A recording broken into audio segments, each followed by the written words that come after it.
So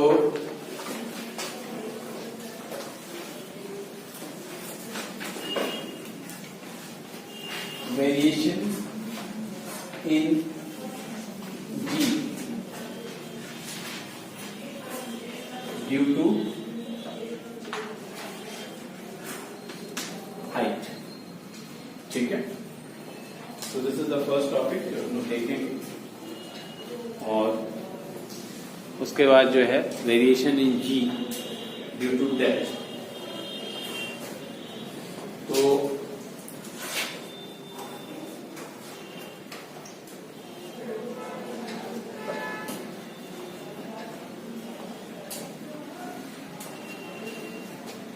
suppose कि ये हमारा अर्थ है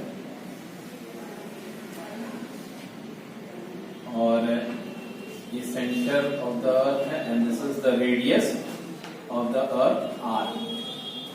ठीक है, mass of the earth we are taking capital M.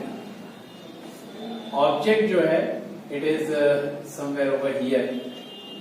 ठीक है, at a height you can say h from the surface of the earth, and this object is having mass small. ठीक है, ये इतना है. तो जो g का वेरिएशन है, सबसे पहले हम लोग देखेंगे कि अगर ये ऑब्जेक्ट अर्थ सरफेस पे होता तो उस केस में g की वैल्यू क्या होती, जो कि ऑलरेडी हम लोगों ने पढ़ा था. On the surface of the earth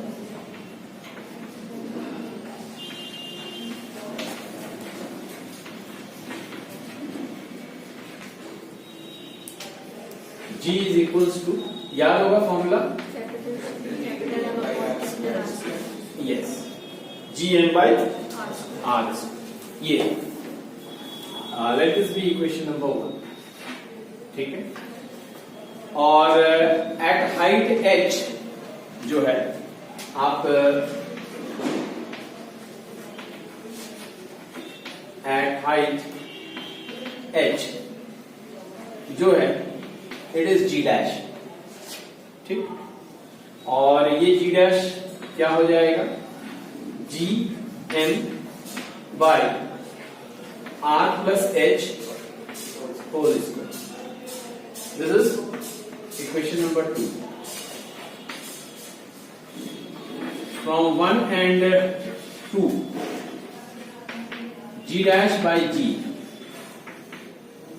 so it will be GM by R plus H whole square into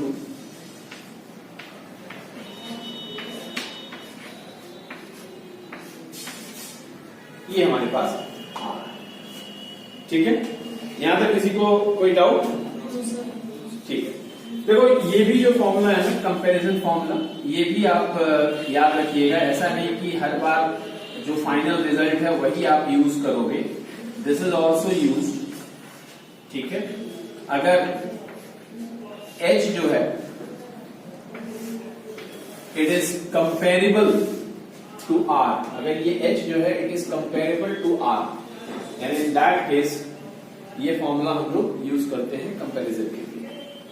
ठीक है, बट अगर h की वैल्यू बहुत बहुत बहुत छोटी है r के कंपैरिजन में, radius of the earth you all know it is 6400 kilometre.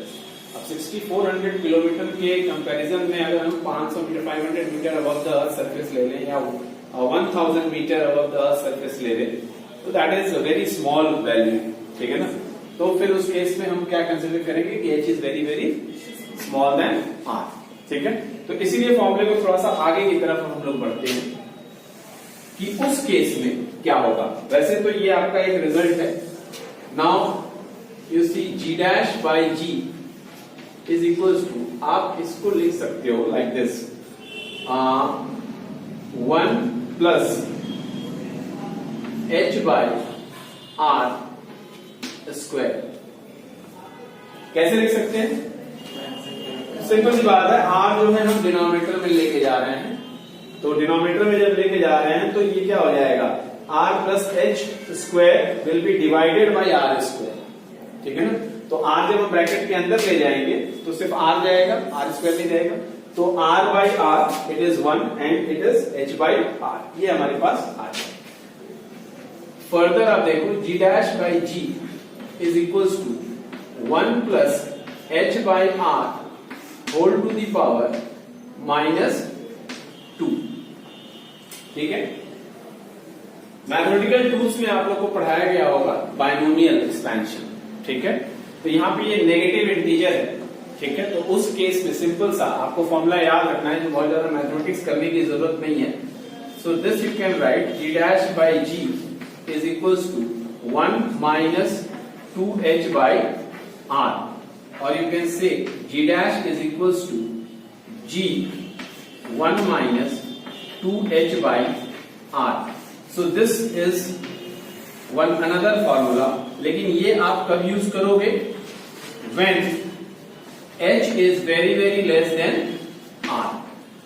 ठीक है, जब h कंपेरेबल है तब तो आप ये यूज करिए, but when h is very very less than r तो आप ये यूज करते हैं। अब इस फॉर्मूले को अगर आप ध्यान से देखें तो जो नई वैल्यू है g की, यानी इस पॉइंट पे जो g की वैल्यू है that is g multiplied bye 1 minus something. तो 1 माइनस समथिंग कर रहे हो तो ये जो ब्रैकेट में जो चीज है दैट इज स्मॉलर देन 1। तो g multiplied by some value which is smaller than 1, तो जो नेट रिजल्ट आएगा g dash will be less than g आएगा कि नहीं आएगा? तो इसीलिए हम लोग कहते हैं कि when we go at higher altitude g की वैल्यू डिक्रीज करती है। So this is the derivation. ठीक है, आप इसको नोट डाउन कर लो, फिर हम लोग जो है variation in g due to depth देखेंगे।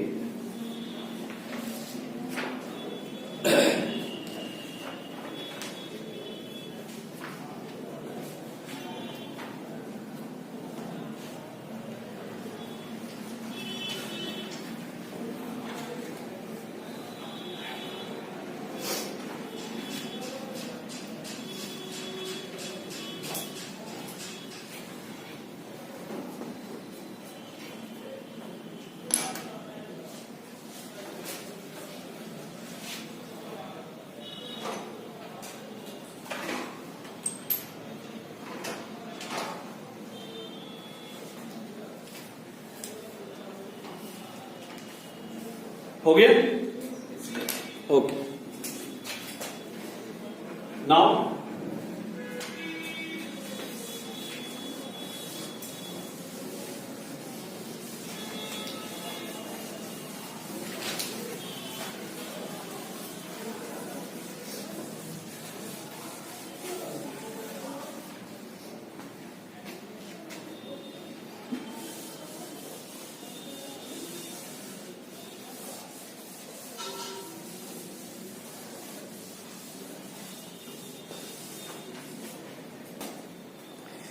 variation in g due to depth d।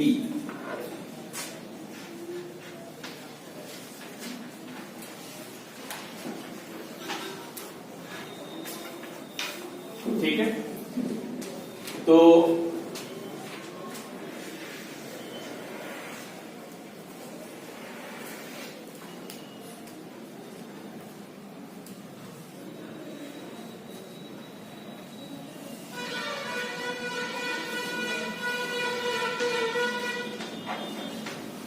ध्यान से देखिए, यहां पे जो हम लोगों ने बेसिक जो हमारा कंसेप्ट था, अगर आपको याद होगा तो g की वैल्यू आपने निकाला था, g is equals to g capital M by R square.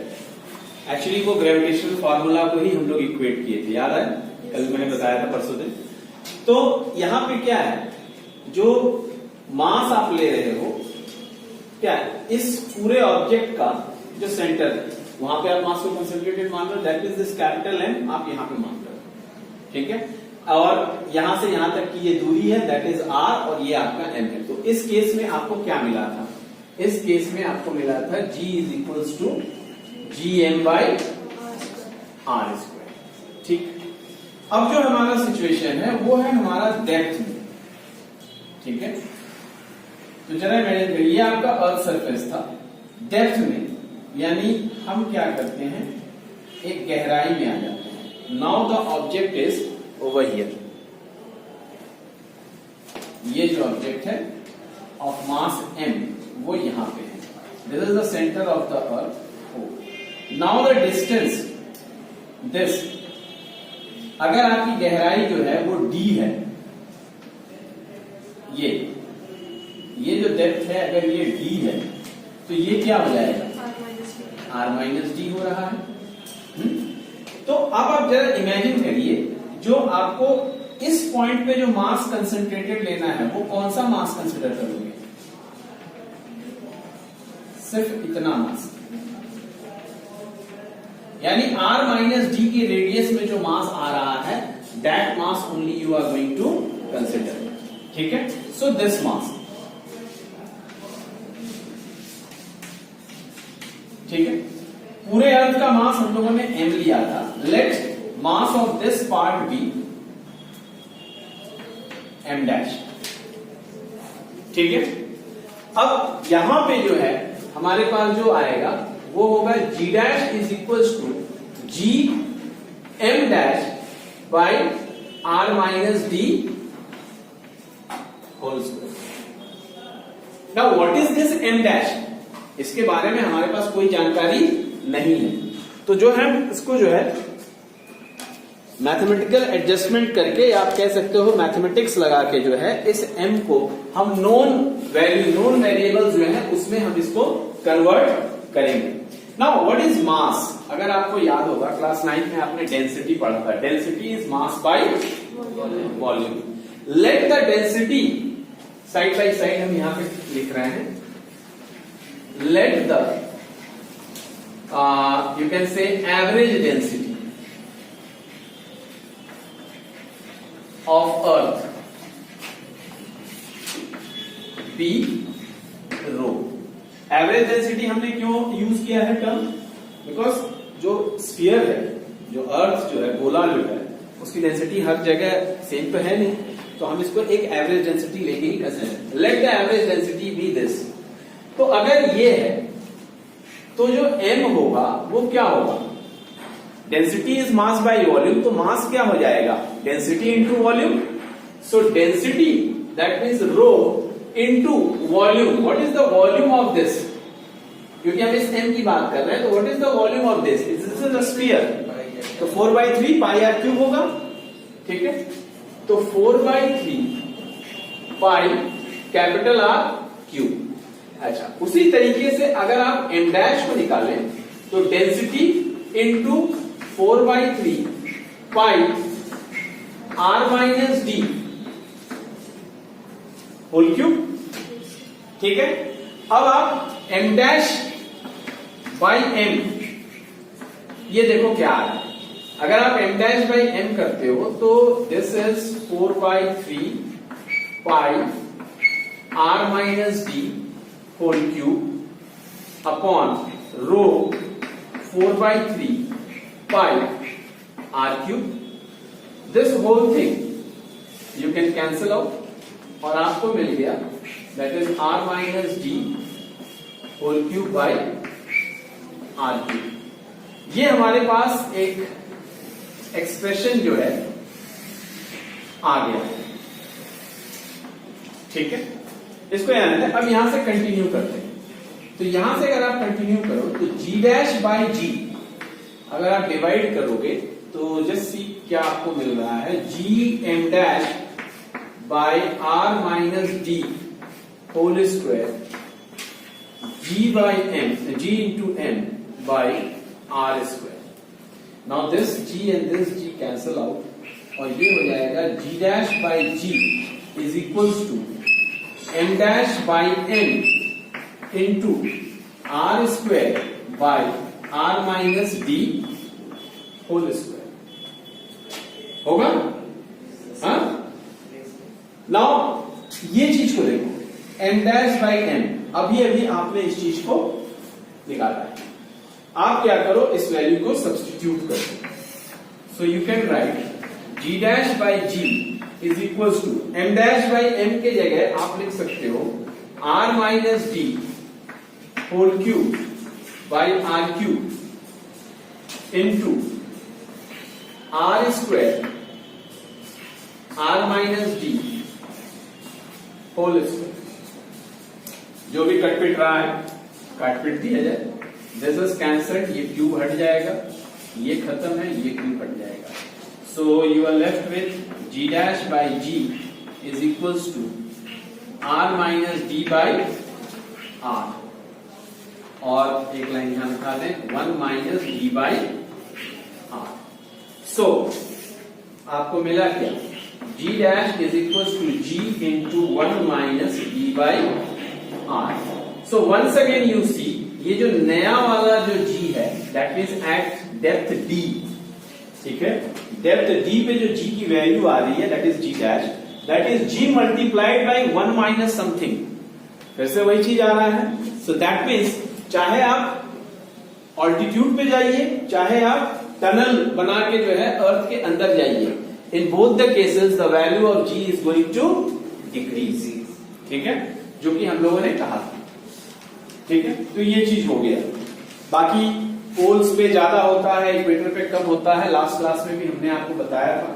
इसके अलावा लैटिट्यूड के ऊपर भी इफेक्ट पड़ता है, बट एज सारी चीजें हट गई हैं तो अभी उस पर हम नहीं जाना चाहेंगे. पहले एक बार जो चीजें हैं उसको खत्म कर लें, फिर बाद में उसको अगर मौका मिल जाएगा तो I will talk about that also, वो भी आपको बता देंगे फिर उसका भी डेरिवेशन.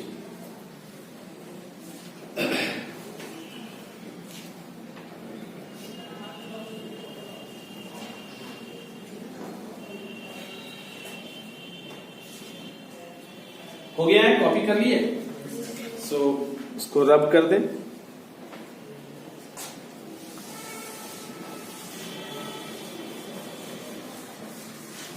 कभी कभी जो है आपको एग्जाम में छोटा सा सवाल 1 मार्क्स में दे दिया जा सकता है कि calculate the mass of the अर्थ.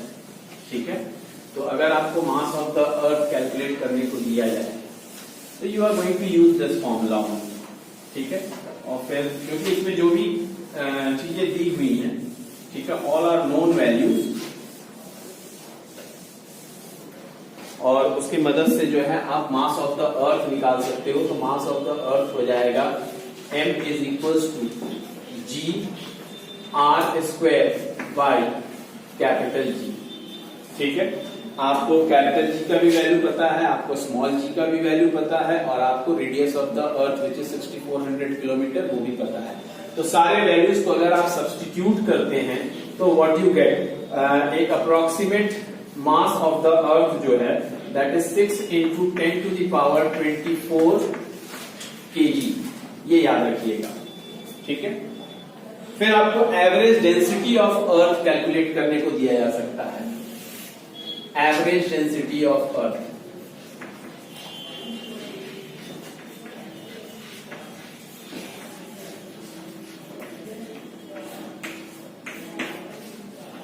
ये भी आपको कैलकुलेट करने को दिया जा सकता है. What is the average density of the earth. ठीक है, तो average density of the earth calculate करने के लिए you know that mass is average density multiplied by 4/3 pi r cube. ठीक है, ऑल्सो वी नो दैट कि मास जो है अभी अभी हम लोगों ने कैलकुलेट किया that is g r square by capital G. ठीक है, दोनों ही मास है. ठीक है, तो यू कैन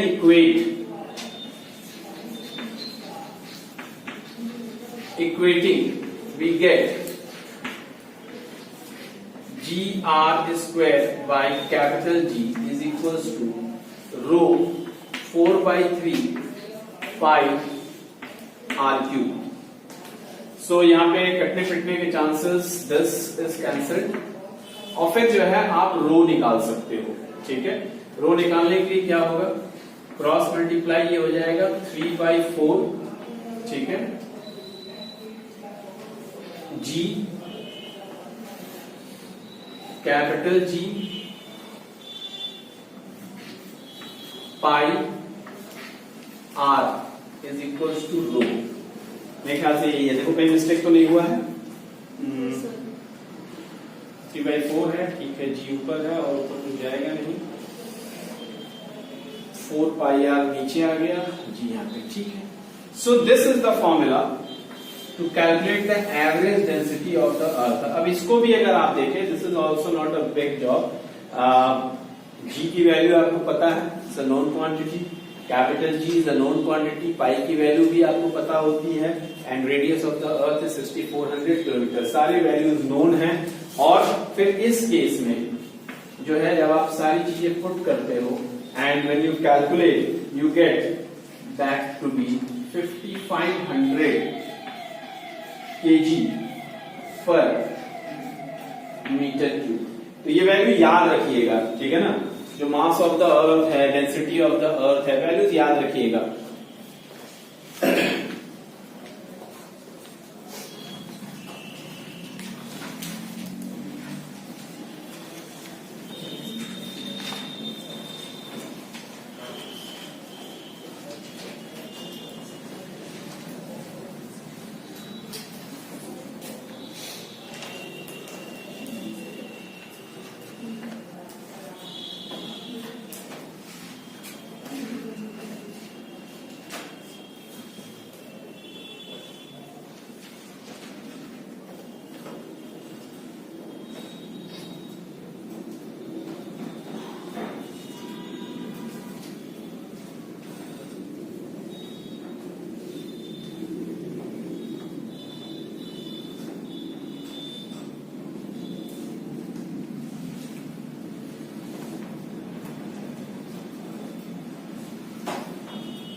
हो गया। नेक्स्ट जो टॉपिक आएगा दैट इज ग्रेविटेशनल फील्ड। ठीक है, ग्रेविटेशनल फील्ड के बारे में हम लोग डिस्कस करेंगे and then we will discuss about gravitational potential energy. ठीक है, now what is gravitational field? ठीक है, ग्रेविटेशनल फील्ड की अगर हम बात करें तो इसको समझने के लिए जैसे नोन कोई चीज है उसको लेके हम आपको समझाते हैं। जैसे मैग्नेट से सभी लोग परिचित हो, everyone you know about the magnet. ठीक है, सपोज मान लो कि अगर ये एक मैग्नेट है, ठीक है, दिस इज अ मैग्नेट, और इसके पास अगर आप एक दूसरा मैग्नेट लाते हो या कोई दूसरा मतलब एक कोई आयरन नेल लेके आते हो, ठीक है, व्हाट यू एक्सपीरियंस, ये इसको अट्रैक्ट करता है। अगर आयरन नेल है तो अट्रैक्ट करेगा, और अगर दूसरा मैग्नेट है तो it can attract also and it can repel also, depending on कि कौन सा पोल फेस कर रहा है। ठीक है ना, ये आप जानते हो। फिर अगर आप इसको थोड़ा और दूर कर दो तो फिर आप देखोगे कि जो फोर्स है वो एक्सपीरियंस हो रहा है, बट अब क्या होगा, पहले के कंपैरिजन में जो फोर्स एक्सपीरियंस हो रहा है वो धीरे धीरे डिक्रीज हो जाएगा।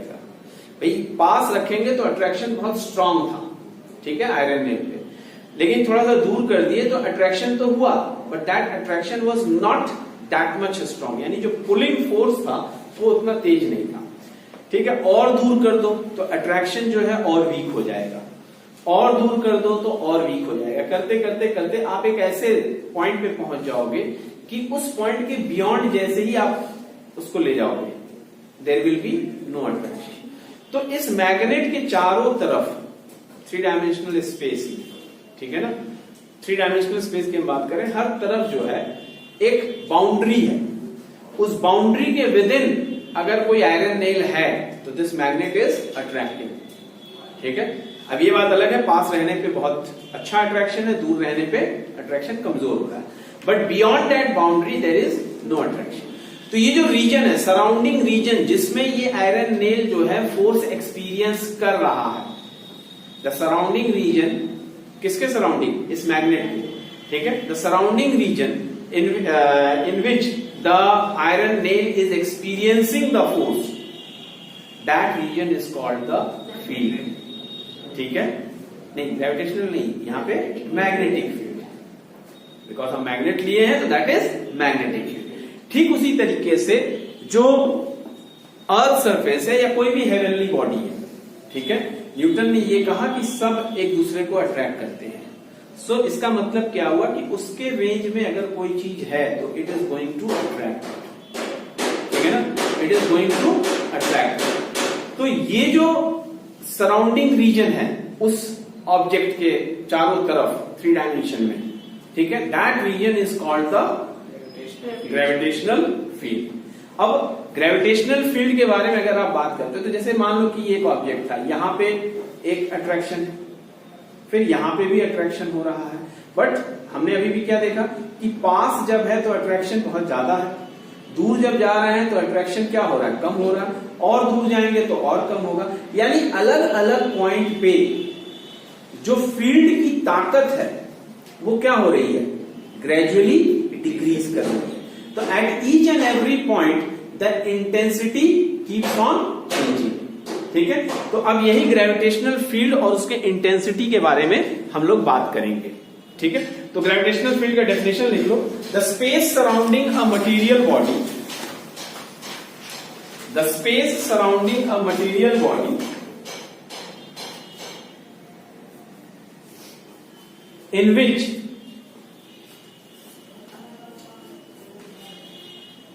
which gravitational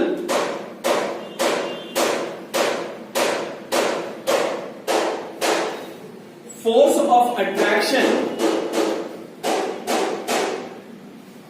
can be experienced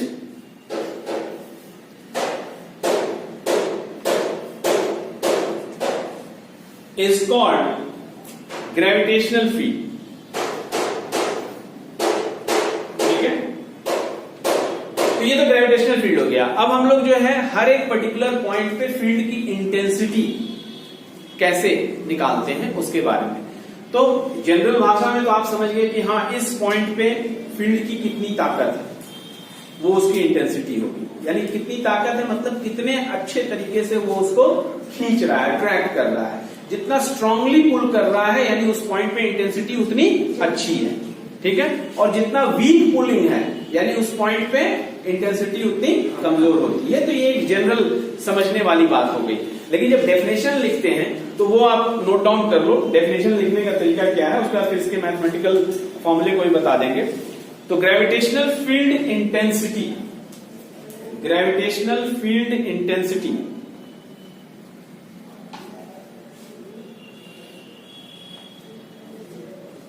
देखो, it is the force experienced by a unit mass. It is the force experienced by a unit mass placed at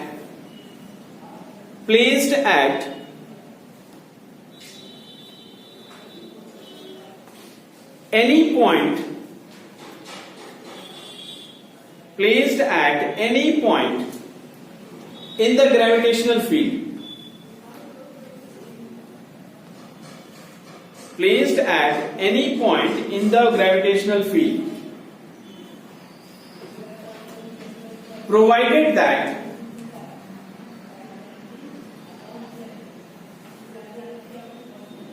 the test mass itself, the test mass itself does not produce, test mass itself does not produce any gravitational field. देखो field जो है, ठीक है ना, उस field में किसी point पे अगर आपको इंटेंसिटी कैलकुलेट करना है, सपोज एक ऑब्जेक्ट है उससे आप 10 मीटर की दूरी पे आप जानना चाहते हैं कि इस ऑब्जेक्ट का ग्रेविटेशनल फील्ड इंटेंसिटी कितना है, तो उसको कैलकुलेट कैसे करते हैं? उसको कैलकुलेट करने के लिए जाहिर सी बात है हम फोर्स ही कैलकुलेट करेंगे यूजिंग न्यूटन्स लॉ, ठीक है ना, न्यूटन्स लॉ ऑफ ग्रेविटेशन। लेकिन जब लॉ ऑफ ग्रेविटेशन की बात करते हैं तो जाहिर सी बात है वहां पे आपने देखा था देयर शुड बी 2 ऑब्जेक्ट्स, तो ये तो एक है, यानी उस पॉइंट पे आपको एक दूसरा ऑब्जेक्ट प्लेस करना होगा and that object should be of unit mass, या और थोड़ा सा टेक्निकल लैंग्वेज में कहें जो कि मैंने बाद में डेफिनेशन में मेंशन किया, दैट इज टेस्ट मास, ठीक है ना। तो टेस्ट मास रखना पड़ेगा, ये नहीं कि कोई भी ऑब्जेक्ट वहां रख दिए तो आपको पता चल जाएगा वहां का इंटेंसिटी, नहीं पता चलेगा। क्यों नहीं पता चलेगा? मान लीजिए आपने एक दूसरा ऑब्जेक्ट जो अच्छा खासा उसका मास है आपने रख दिया, तो जाहिर सी बात है वो ऑब्जेक्ट भी इसके ऊपर एक पुलिंग फोर्स लगाएगा कि नहीं लगाएगा। और जब वहां पे दो फोर्सेस इंटरेक्ट करने लगेंगे तो जो एग्जैक्ट इसका क्या असर था वो पता नहीं चल पाएगा। तो इस वजह से हमें बहुत बारीकी से ध्यान देना होगा कि उस पॉइंट पे हमें एक ऐसा ऑब्जेक्ट प्लेस करना है जो बहुत ही नेग्लिजिबल मास का हो और उसका अपना कोई ग्रेविटेशनल फील्ड ना हो, ऐसा तो हो नहीं सकता है, ना के बराबर हो, यानी वो कोई इंपैक्ट ना डाल रहा, ठीक है ना। इसीलिए हम लोग टेस्ट मास वर्ड यूज करते हैं, ठीक है ना। उसी तरह से जब इलेक्ट्रोस्टैटिक्स आप पढ़ेंगे क्लास 10th में भी आपने इलेक्ट्रिसिटी पढ़ा था, टेस्ट चार्ज है, ठीक है ना। तो ये चीज हम वर्ड यूज करते हैं। तो बहुत सिंपल सा चीज है ये टेस्ट जो होता है, टेस्ट चार्ज होता है या टेस्ट मास होता है, उसकी मौजूदगी मायने तो रखती है बट बाकी चीजों पे उसका कोई असर नहीं पड़ रहा है। ठीक, आप ऐसे समझो कि जैसे मान लो कि समुद्र में आपने 1 लोटा पानी डाल दिया और फिर हम कहें कि भैया बताओ कि समुद्र का जो है वाटर लेवल कितना राइज हुआ। जाहिर सी बात है राइज तो हुआ बट कितना राइज हुआ वो बताना मुश्किल है। क्यों मुश्किल है? क्योंकि जो उसके वजह से जो असर हुआ है दैट इज नेग्लिजिबल। तो इसी वजह से हमें ऐसी चीज रखनी है जिसका असर नेग्लिजिबल हो, इसीलिए हम कहते हैं यूनिट मास या फिर टेस्ट मास। अब जो इसका मैथमेटिकल फॉर्मूला है इसको रिप्रेजेंट हम कहते हैं it is a vector quantity, ठीक है ना। ग्रेविटेशनल फील्ड इंटेंसिटी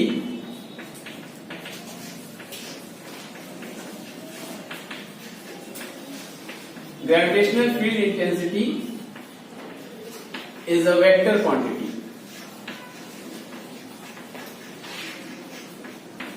ठीक है, ध्यान रखिए। इसको हम रिप्रेजेंट करते हैं E से या फिर I से, इसके ऊपर वेक्टर साइन लगा दो and that is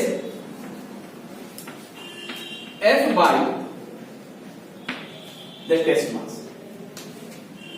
that is F formula. और इसका यूनिट क्या हो जाएगा? बहुत सिंपल है, यूनिट जरा देखिए, यूनिट क्या आएगा? न्यूटन पर KG. So gravitational field intensity का यूनिट हो जाएगा न्यूटन पर केजी। अब एक चीज ध्यान दीजिए, यहां पे क्या था? 2 मासेस थे, एक ये मास था और वहां पे टेस्ट मास था जिसका मास कितना हमने माना है? m, ठीक है ना। वहां पे था, दोनों के बीच में जो फोर्स लग रहा है वो क्या होगा? Capital G m by r square. यही ना लग रहा है? लग रहा है कि नहीं लग रहा है? तो अगर इस F के जगह आप पुट करें, ठीक है, E is equal to F by m होता है, तो अगर हम F के जगह G m by r square divided by m put करें तो E कितना आ रहा है मैग्नीट्यूड फॉर्म में?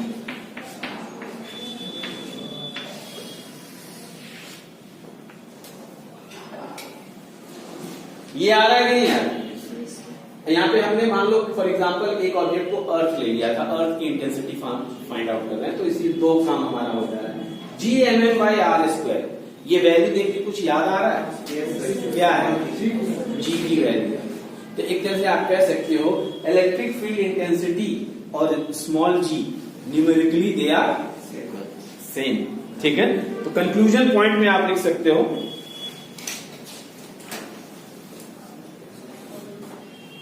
कंक्लूजन में आप लिख लो numerically E is equals to small g,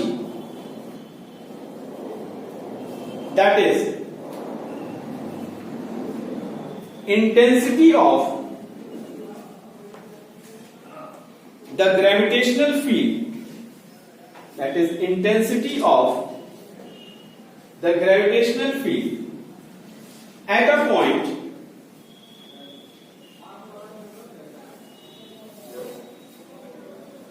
in the given field is equal to the acceleration is equal to the acceleration of the test mass, acceleration of the test mass placed at that point, placed at that point. ठीक है। अब next class में जो है इसका superposition कैसे क्या होता है, फिर पॉइंट ऑफ जीरो इंटेंसिटी ये बता देंगे, और उसके बाद फिर ग्रेविटेशनल पोटेंशियल एनर्जी टेकअप करेंगे। ठीक है, तो यहां तक